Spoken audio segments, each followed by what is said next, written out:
자, 오늘 함께 나눌 은혜의 말씀은 이제 절망의 성이라는 제목으로 철로 역정을 좀 살펴보기를 원합니다.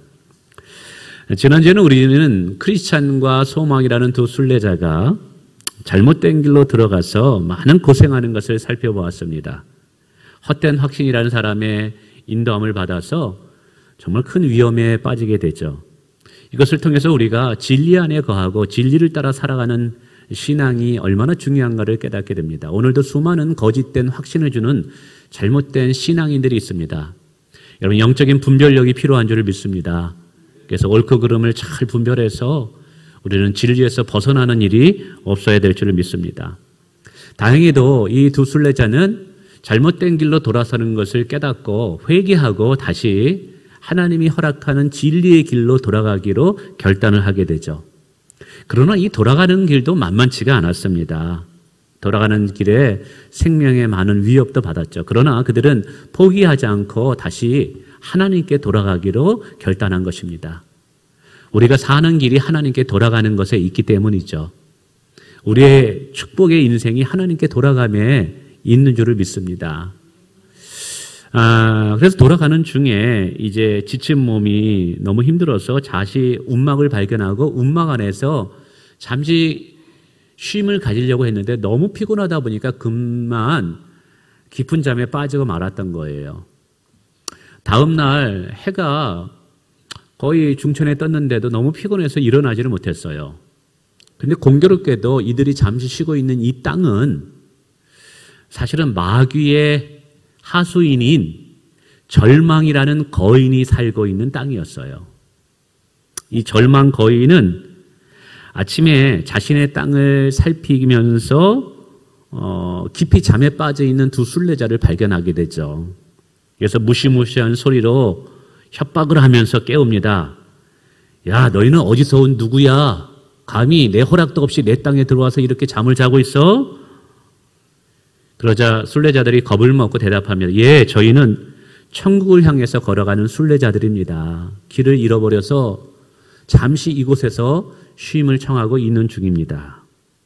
너희는 내 허락도 없이 감히 내 땅에 들어와서 너희는 나와 함께 가야 되겠다 하면서 힘센 거인은 두 순례자를 포박하고 자기가 살고 있는 의심이라는 성으로 끌고 들어가는 거예요.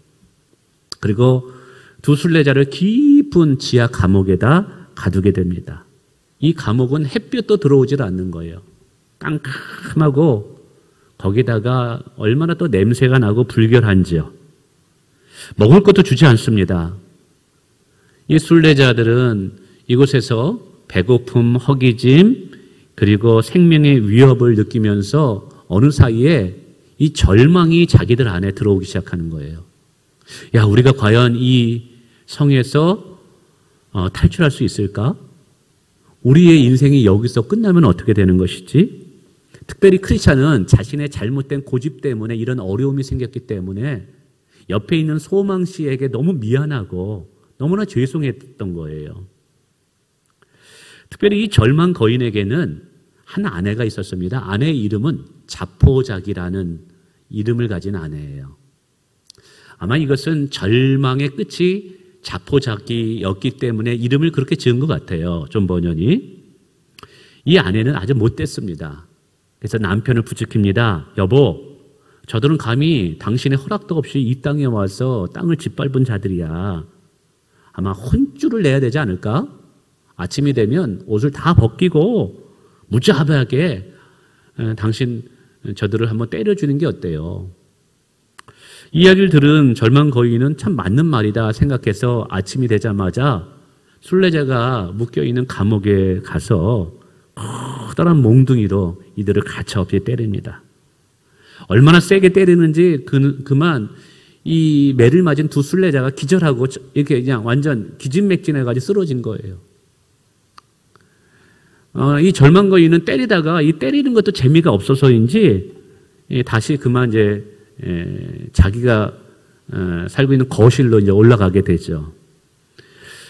남겨진 두 순례자는 이제 정신을 차리고 깨어서 일어납니다. 그 얼마나 온몸이 아프겠어요. 배고픔, 허기진 거기다가 채찍에 맞으니까 온 몸이 흉터 자국이 많고 상처 자국이 살처럼이 떨어져 나가고 고통과 한숨, 탄식, 그러니까 더 큰 절망이 몰려오게 됩니다. 이러는 중에 저녁에 이 절망거인과 아내가 식사를 하면서 또 이 자포자기라는 아내가 남편 절망거인을 꼬드기는 거예요. 여보, 저 두 사람을 더 혹독하게 다뤄야 되지 않을까요? 이거 참 재밌을 것 같은데 저 두 사람에게 큰 절망을 더 주어서 스스로 목숨을 끊는지 않는지 한번 시험해 보면 어때요? 라고 제안을 하는 거예요. 이 절망거인이 그 이야기를 들어보니까 아주 재밌을 것 같아요. 아, 그래, 한번 그렇게 해보지. 그래서 다음날 또 감옥에 내려가서 이 두 순례자들을 겁박합니다. 너희는 이 성읍을 빠져나갈 수 없다.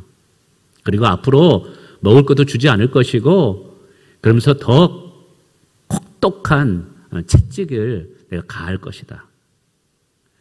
너희들에게 생명이 붙어 있어 봤자 삶은 고통의 연속이야.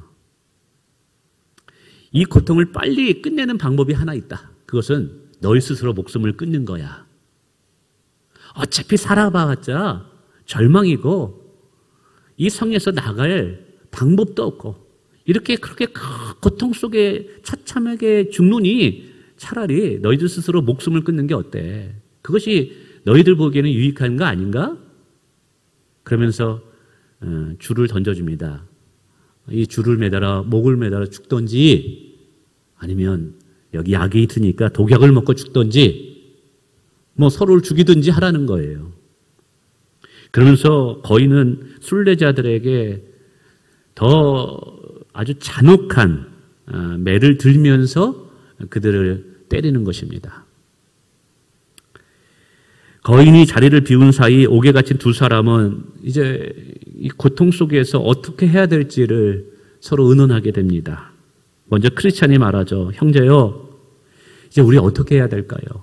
우리의 인생을 돌아보니 비참하기 짝이 없습니다. 도대체 이 성읍에서 탈출할 기미는 보이지 않고 절망뿐입니다.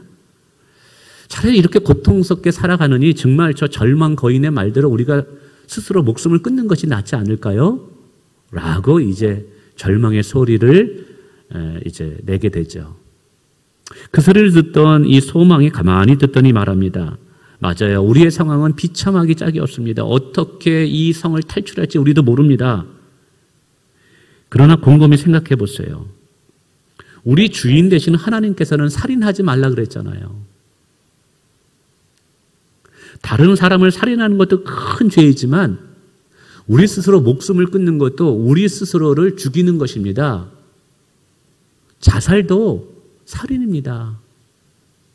살인하는 자의 마지막은 몸과 영혼이 지옥에 떨어져서 영원한 심판을 받을 수밖에 없는데 우리는 내세가 있는 것을 믿는 자들인데 이렇게 스스로 목숨을 끊고 생명줄을 끊어버리면 우리가 우리 주인 앞에 가서 뭐라고 이야기하겠습니까?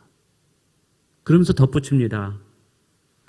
우리의 운명은 저 절망의 거인의 손에 붙잡혀 있는 것이 아니라 천지를 지신 하나님의 손에 붙잡혀 있는 거 아닙니까? 그렇죠. 아무리 힘들고 어려운 절망의 순간이라 할지라도 우리가 잊지 말아야 될 것이 있습니다. 오늘 우리의 운명은 절망이 붙잡는 것이 아니라 하나님이 붙잡고 있다는 사실을 우리는 기억해야 될 줄 믿습니다. 그러면서 소망의 말을 해주는 것입니다. 혹시 우리가 기도할 때 주인이 우리를 긍휼히 여겨서 우리를 이곳에서 풀려나게 하실지 누가 합니까? 부디 절망에 속아서 스스로를 죽이지 맙시다. 이런 소망의 말에 크리스찬은 용기를 얻고 그러면 우리가 좀 더 견뎌봅시다. 좀 더 인내해봅시다. 라고 하면서 시간을 보내게 되죠. 이제 아침이 되었습니다. 이 절망 거인은 이 두 순례자가 절망의 늪에 빠져서 스스로 목숨을 끊어버렸을 거라고 생각해가지고 흥얼거리면서 이제 감옥에 내려오게 됩니다. 아, 이 순례자는 이제 절망에 갇혀서 스스로 목숨을 끊어버렸을 거야. 그런데 내려와 보니까 아니 이게 웬일입니까? 여전히 살아있는 거예요. 여전히 인내하면서 견디고 있는 거예요. 이 모습에 이 절망 거인은 더 화가 났습니다. 그래서 더 크게 채찍질을 하고 너희들이 태어난 것을 후회하게 만들어주겠다. 엄청난 가해를 합니다. 매를 맞으면서 크리스찬은 정말 두려움에 벌벌 떨고 있게 되죠. 이때 이제 소망이 다시 말합니다. 형제요, 당신이 여기까지 온 길을 한번 생각해 보세요. 그렇게 험난한 길 무사히 넘어올 수 있지 않았습니까? 아볼론이라는 마귀도 당신은 이겼습니다. 사망의 음침한 골짜기도 지나왔습니다. 시련의 언덕도 통과했습니다. 허영의 시장에서 순교를 각오하고 대장부답게 이겨나지 않았습니까? 그리고 좀 더 우리가 인내하면 분명히 우리의 주인이 우리를 도와줄 것입니다. 당신보다 약한 나도 이렇게 견디는데 당신이 무너지면 어떻게 하겠습니까? 우리 좀만 인내합시다. 그리고 이럴 때 우리 믿는 사람들은요, 믿는 사람답게 행동해야 되지 않겠습니까? 그리스도인답게 행동하지 못해서 하나님께 영광을 가린다면, 여러분, 이거는 하나님 앞에, 우리가 주인 앞에서 정말 부끄러운 일이 될 것입니다. 그렇죠. 우리가 절망 가운데 있을 때 기억해야 될 것은 세상 사람들과 똑같이 행동하고 똑같이 반응하고 심지어는 너무 절망해서 스스로 목숨을 끊는다면 여러분, 그리스도의 수치를 드러나게 할 수 있다는 사실이에요. 하나님의 영광을 가릴 수 있다는 사실을 우리는 기억해야 될 줄 믿습니다. 이 말을 듣고 정신을 바짝 차리게 되죠. 밤이 되자 이 거인과 아내는, 아니 이 순례자들이 스스로 목숨을 끊으려고 하지 않으니까 이거 어떻게 해야지 저들을 더 절망에 빠뜨릴까 고민을 하게 됩니다. 그래서 서로 의논하다가 아내가 좋은 의견을 냅니다. 여보, 아침이 되면 그들을 저 성뜰 안으로 데리고 가세요. 그래서 저 성뜰 안에 당신이 죽인 자들의 뼈와 해골들을 보여주세요. 그러면서 이렇게 말해보세요. 너희들 일주일 안에 스스로 목숨을 끊지 않으면 너희들의 몸도 저 사람들처럼 갈갈게 찢겨가지고 내가 죽여버리겠다라고 한번 협박을 해보세요. 너무나 좋은 생각이었던 거예요. 그래서 이 거인은 아침이 되자 두 순례자를 포박하고 다시 성뜰로 데려갑니다. 거기 보니까 아니나 다를까 이 거인, 절망 거인이 찢어 죽인 사람들의 시신들이 너덜너덜하게 있는 거예요. 뼈와 해골들이 쌓여 있는 거예요. 그러면서 그 모습을 보면서 너희가 일주일 안에 목숨을 끊지 않으면 이렇게 너희들의 몸을 갈기갈기 찢겨버리겠다라고 협박을 하면서 다시 엄청난 채찍을 가하고 감옥에 던져버리게 됩니다. 이제 이들에게 남은 소망이라는 것은 하나도 없는 거예요. 살아날 구멍이 안 보이는 거예요. 그런 순간 이 두 사람은 이제 우리를 건져내실 분은 하나님밖에 없다. 우리의 소망은 하나님밖에 없다. 이것을 깨닫고 하나님 앞에 간절히 무릎을 꿇고 기도하기로 작정합니다. 하나님께서 자신들을 긍휼히 여기시도록, 자신들을 돌아봐 주시도록 밤새도록 찬양하고 기도하고 찬양하고 기도하면서 시간을 보냅니다. 어느 사이에 이제 아침이 되게 됩니다. 태양이 뜨는 순간 이 크리스찬은 기도하는 중에 벼랑간 한 생각이 떠올랐던 거예요. 그를 순례하는 과정 중에 예전 전도자가 주었던 말씀이라는 언약의 열쇠가 자기 품 안에 있다라는 것을 그때 기억난 거예요. 그 전까지만 해도 하나님의 약속, 이 말씀의 열쇠가 있다라는 것을 기억하지 못했거든요. 근데 기도하는 중에 성령께서 깨닫게 된 것이죠. 이 열쇠는 약속이라는 말씀인데 이 열쇠는 어떤 절망의 자물쇠도 열 수 있고 풀 수 있는 만능 열쇠였던 거예요. 크리스찬은 가슴에 품고 있는 열쇠를 꺼내어서 감옥문을 열어보게 됩니다. 근데 이게 웬일이에요? 자물쇠가 열리는 거예요. 그래서 감옥문을 열게 됩니다. 그리고 안뜰과 바깥뜰에 있는 열쇠도 자물쇠도 이 열쇠로 열리는 거예요. 그래서 속히 이들은 힘을 다하여 달리고 달리면서 이 성을 빠져나오게 됩니다. 근데 그때 아침에 일찍 두 사람이 도망치는 것을 깨어나면서 거인이 본 거예요. 거인은 화가 나가지고 이 두 순례자를 잡기 위해서 그냥 불이 났게 달려옵니다. 근데 그때 하나님께서 이 절망이라는 거인이 가끔씩 햇빛을 보면 발작 증세가 생기는 거예요. 태양빛을 보는 순간 이 절망 거인이 발작 증세가 일어나면서 더 이상 두 순례자를 따라오지 못했던 것이죠. 이 햇빛은 바로 하나님의 은혜를 말합니다.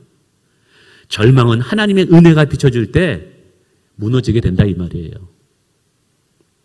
그래서 무사히 이들은 절망의 땅을 벗어나서 이제 본래 하나님이 걸어가고자 하는 이 왕도, 정도, 순례의 길에 들어오게 됩니다. 그래서 이 참 자기들의 간담을 이렇게 쓸어내리면서 야, 이 뒤에 오는 순례자들도 우리와 같은 어려움을 당하면 안 되겠구나 하면서 편말을 하나 만듭니다. 그래서 거기다 쓰죠.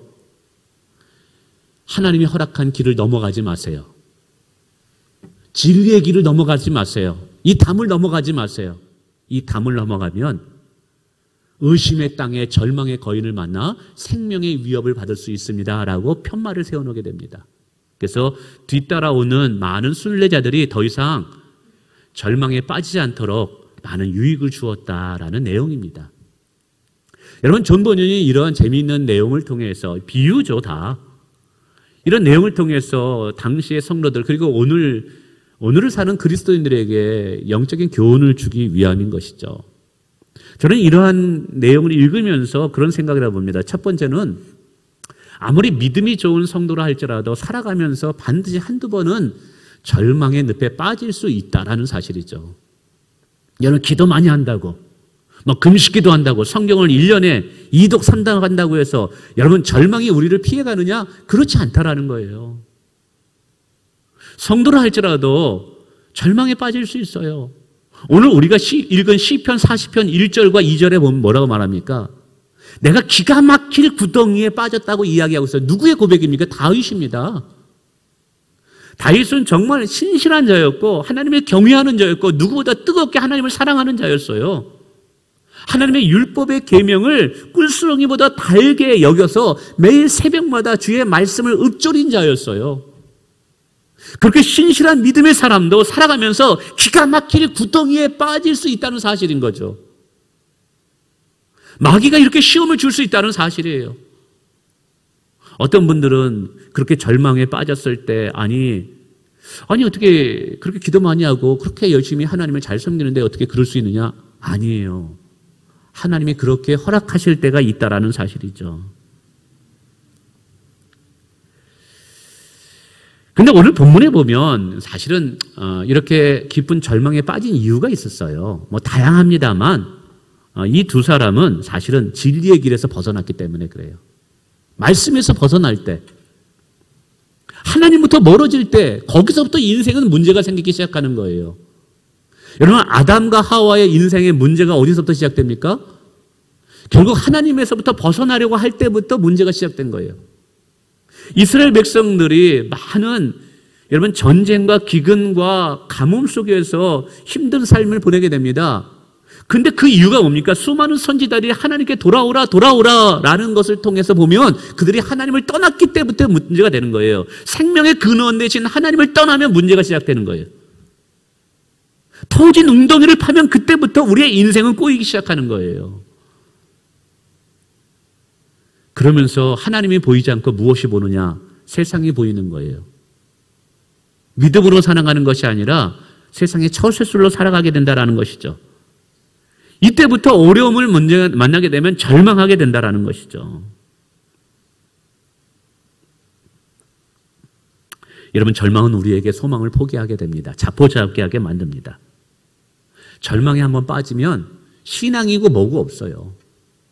시험에 한번 빠지면 기도고 말씀 있는 것도 없어요. 사명의 자리요, 그것도 버리기 십상입니다. 예배의 자리요, 더 쉽습니다. 이게 더 큰 문제라는 것이죠. 여러분, 이렇게 절망에 빠져 있을 때 여러분 우리는 어떻게 해야 될까요? 오늘 존 버년은 혹시 절망 가운데 빠져 있는 성도라면 이렇게 행하라, 이렇게 행할 때 다시 소망으로 돌아올 수 있다라고 우리에게 얘기하는 거예요. 그 첫 번째가 뭐냐 하면 여러분, 소망의 말에 귀를 기울이라는 거예요. 우리 인생에서 누구의 말에 귀를 기울이냐가 굉장히 중요합니다. 오늘 본문에 보면 크리스찬이 누구보다 이 소망이라는 사람보다 더 절망에 빠져 있습니다.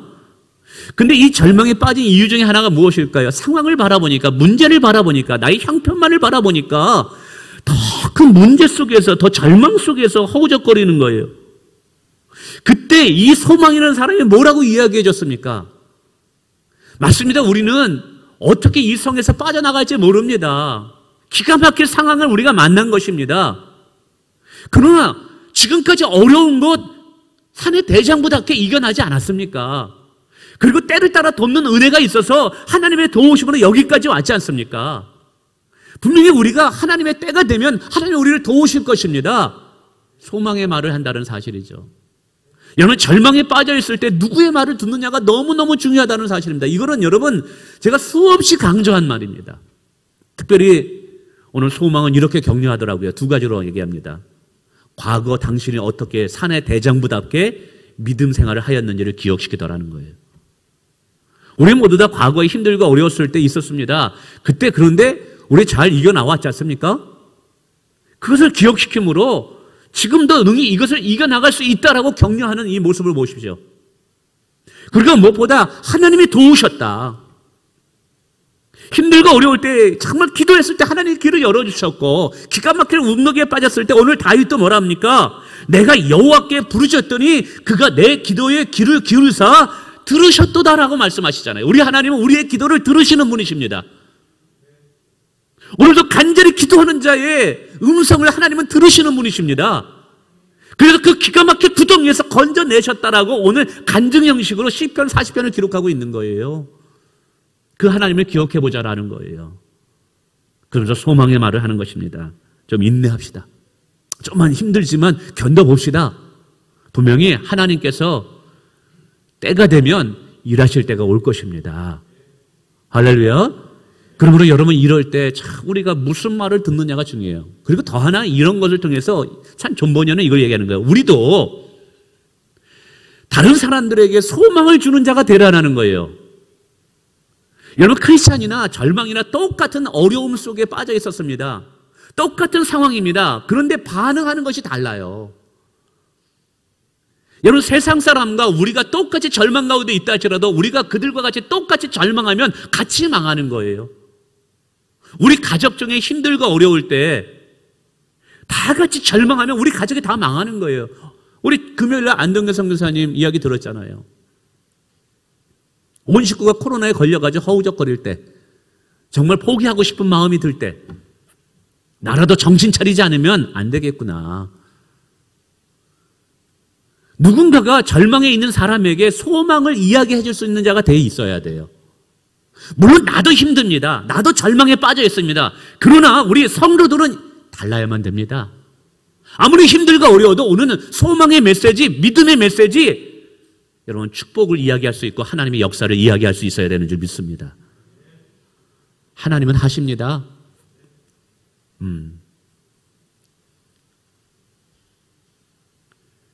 두 번째는 절망의 때에도 기도해야 됩니다.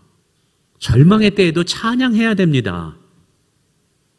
이들이 도저히 빠져나갈 방법이 없을 때 인간적인 수단과 방법을 다 동원했지만 이제 우리가 할 일은 아무것도 없어. 할 수 있는 방법도 없어. 여러분 이럴 때 이들이 선택한 방법이 뭐예요? 하나님을 찾는 거였어요.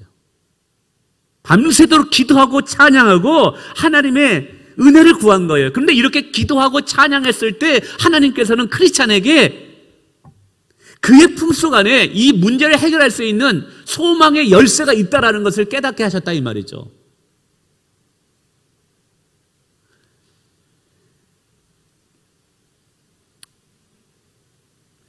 참 신기해요. 이게 상황과 어려움이 똑같아도요, 기도하기 전에 바라보는 상황과 기도한 후에 바라보는 상황은 다르다라는 거 아십니까? 여러분 기도해 본 분들은 아마 이거 경험했을 거예요. 저도 이걸 참 많이 경험합니다. 똑같은 상황이에요. 그런데 기도하기 전에 그 상황을 바라보면 머리가 아파요. 스트레스 받아요. 막 소화도 안 되고 위경련이 일어나요. 야, 이거 어떻게 이거 해결해야지? 방법이 안 보여요. 절망에 갇히는 거죠. 근데 하나님 앞에 간절히 밤새도록 기도하고 찬양하고 막 간절히 하나님께 부르짖으며 기도할 때 똑같은 상황을 바라보는 내 시야와 관점이 다르더라는 거예요. 왠지 될 것 같아요. 왠지 하나님이 역사하실 것 같아요. 길이 열릴 것 같아요. 소망이 생겨요. 그래서 여러분, 오늘 우리가 기도하는 것이 이렇게 중요하다라는 거예요. 똑같은 상황이라 할지라도 기도하기 전에 바라보는 관점과 기도한 후에 바라보는 관점이 전혀 다르다라는 사실이에요. 여러분, 이거 경험하셨잖아요. 어느 크리스찬이 자신 안에 감옥에 나갈 수 있는 열쇠가 있다라는 것을 잊어버리고 있었어요. 근데 기도하니까, 찬양하니까 하나님께서 이걸 보여주시고 깨닫게 하셨던 거예요. 오늘도 마찬가지입니다. 여러분, 기도하면 하나님이 길을 보여주신다는 거예요. 기도하면 하나님께서 새 일을 행하신다라는 거예요. 예기치 못했던 그 무엇인가가 하나님께서 역사하시고 보여주신다는 거예요. 기도하기 전에는 사방으로 우겨싸야 되고 탈출구가 보이지 않고 어디로 가야 할지 막막합니다. 근데 기도하면 하나님이 보게 하신다는 거예요. 이게 기도의 능력이고 위력인 것 같습니다. 할렐루야. 근데 이 모습은 마치 사도행전 16장에 바울과 실라가 빌립보 성에서 복음을 전하다가 감옥에 갇혀서 채찍에 맞는 모습과 너무나 흡사합니다. 아마 이 존 버녀는 그 장면을 상상하면서 철로역정의 이 부분을 기록했던 것 같아요. 여러분, 바울과 실라가 감옥에 갇혔을 때 절망의 상황입니다. 채찍에 맞아서 온몸은 피가 낭자한 상황입니다. 내일 죽을 수도 있는 상황입니다. 사람이 할 수 있는 방법은 없어요. 자기들이 뭘 어떻게 할 수 있는 방법이 없어요. 뭐 인맥을 동원합니까? 뭐 돈이 있어서 뭐 뒤에 이렇게 뒷돈을 해가지고 이걸 풀려 방법이 없었던 거예요. 이들이 선택하기로 했어요. 하나님을 찾자. 하나님의 얼굴을 구하자. 밤새도록 기도하고 찬양합니다. 그때 기적의 역사가 일어났잖아요. 지진이 일어나며 창고가 풀리고 여러분, 놀라운 기적이 일어나서 여러분, 오히려 그 감옥 속에서 교회가 시작되는 놀라운 하나님의 역사를 보게 됩니다. 여러분, 기도는요, 상황을 바꿉니다. 물론 기도는 내 마음을 바꾸고 내 태도를 바꾸기도 합니다. 그러나 하나님은 나의 상황도 바꾸시는 분이 하나님입니다. 하나님은 기도를 통해서 오늘도 일하시는 줄 믿으시길 바랍니다. 오늘 사실 이제 엄기동 목사님이 민혜정 사모님이 목요일 날 직장 동료와 식사를 하다가 이 직장 동료가 코로나 확진자였던 거예요. 그래서 금요일 날 이것이 이 동료가 같이 밥 먹을 동료가 이게 확진이 걸렸다 그래가지고 민혜정 사모가 깜짝 놀라가지고 집에서 이제 했더니 엄기동 목사님도 이제 뭐 민혜정 사모랑 같이 있으니까 그래가지고 이거 어제 그게 이제 통보가 돼가지고 가슴이 덜컥 내려가서 전화가 왔어요. 목사님 이거 어떻게 해요? 민혜정 사모랑 같이 동료가 밥을 먹었는데 그게 확진자가 됐는데 같이 마스크를 벗고 같이 앞에서 밥을 먹었대요. 근데 거기다가 또 민혜정 사모가 또 열이 나기 시작한다네. 거기서 그런데 이제 민혜정 사모랑 애들이 같이 있잖아요. 그럼 어떻게 고민해가지고 그럼 오늘 오지 마세요. 오늘 못 왔어요. 거기다 이천 전도사님은 또 코로나 주사를 맞았는데 화이자를 맞았는지 이게 열이 막 나면서 막 뭔가 부작용이 있어가지고 어제 막 끙끙거리면서 목사님 제가 가려고 하는데 도저히 못 가게 했어요. 막 죽어가는 목소리를 해요. 오지 마세요.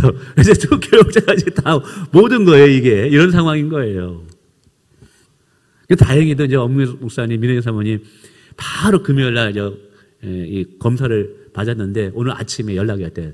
감사하게도 다 음성이라고. 그래도 올까요? 그래도 오지 마세요. 제가 그랬어요. 혹시나 해가지고. 그래도 오지 마세요.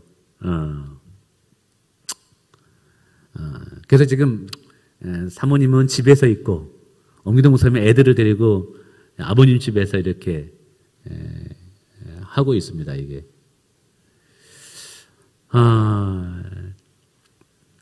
여러분, 오늘 똑같은 상황이라 할지라도 제가 그 모습을 보면서 이거 어떡하지? 주일날 기록자도 없고 아침에 또 새벽에 기도했죠. 기도하는데 걱정하지 마라. 없는 중에 있게 하시는 분이 여호와 하나님이다. 오늘 선물을 더 큰 은혜 받을 것이다. 이 확신이 생기는 거예요. 그래서 그래, 하나님이 하시는 거지. 하나님이 하시는 거지. 제가 말씀드리는 요지는 이거예요. 여러분, 아무리 큰 상황, 어려운 상황이라도 계속 그 절망만 바라보고 그 상황만 바라보면 그 절망이요, 거인처럼 커져요. 오늘 왜 존 버는이 절망을 거인이라고 표현했을까요? 기가 막힐 웅덩이에 빠지고 기가 막힐 상황을 보았을 때 기도하지 않으면, 믿음의 눈으로 보지 않으면 이 절망은 점점 내 앞에 커져서 거대한 태산과 같이 내 앞을 가로막는다는 거예요. 여러분, 그러나 우리가 기도할 때 어떻게 됩니까? 내 밥이다. 할렐루야. 전혀 다른 관점으로 보여진다는 사실이죠. 이것이 바로, 그래서 제가 오늘도 이제 청년들을 사부 예배, 제 청년들 설교를 하게 됩니다. 목사님 이제 못 나오시니까. 청년들이 무슨 설교를 할까 하다가 그런 생각을 했어요. 내가 젊은 때로 돌아간다면, 내가 청년의 때로 돌아간다면 내가 꼭 이것은 다시 하면 좋겠다. 이것이 무엇일까 한번 생각해 봤어요. 내가 다시 25년 전, 30년도로 돌아간다면 내가 이 열심을 내가 더 열심을 냈을 텐데 그걸 딱 하나 떠오르다. 그게 뭐냐? 기도였던 기도. 내가 젊었을 때 기도의 능력을 경험했다면 이 기도의 의미와 기도의 능력과 기도의 약속을 내가 더 많이 깨달았다면, 내가 더 많은 시간을 기도하면서 시간을 보냈을 때 하는 아웃시움이 있어서 우리 청년들 기도 잘 안 하거든요. 말씀은 볼 수 있어도 이상하게 젊은이들이 기도를 적게 해요. 기도에 대해서 이야기하려고 해요. 무슨 말입니까? 여러분, 기도하는 인생과 기도하지 않는 인생은 전혀 다를 수 있다는 사실이에요. 어려운 상황을 만났을 때 반응하는 모습이 전혀 다를 수 있다는 사실을 기억하시길 바랍니다. 여러분, 말씀을 맺습니다. 오늘 존 보녀는 이 믿음 좋은 크리스찬과 소망도 이 순례길을 가면서 절망을 만났어요. 여러분, 오늘도 다윗과 같이 우리가 절망을 만날 수 있어요. 여러분, 이럴 때 우리가 어떻게 반응하시겠습니까?